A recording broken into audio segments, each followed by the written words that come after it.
This is Fox 9 News.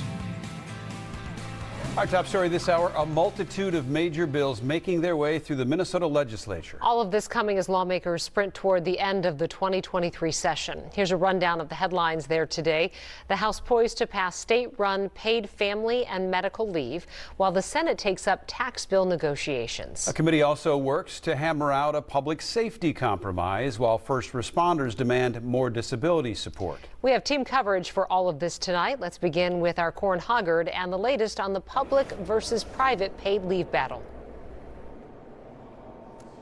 Yeah, the House Democrats are hoping to pass this tonight. They really expect to pass it, but not before they reduce the maximum number of weeks of paid leave from 24.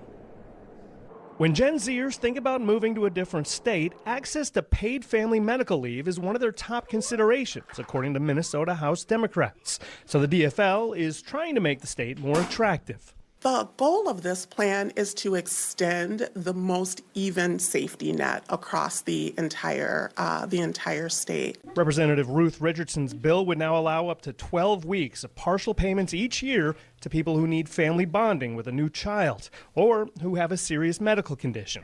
People experiencing both situations can get an extra 6 weeks of leave, and women with pregnancy complications will be eligible for still another 6 weeks, for a total of 24 weeks of benefits.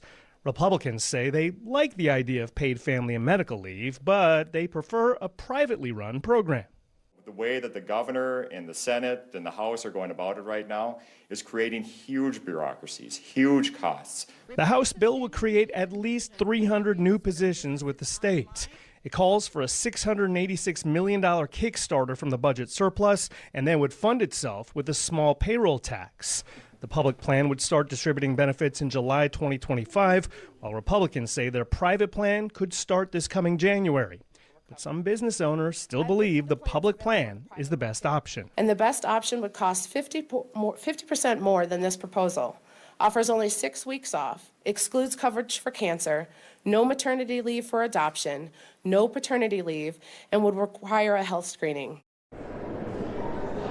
She's talking there, of course, about the best private plan that she could find. Now, the House and Senate bills here, they're slightly different, with the Senate maxing out at 20 weeks of paid family leave in the most extreme circumstances. So still some work to do here. They'll hammer out the final details in conference committee.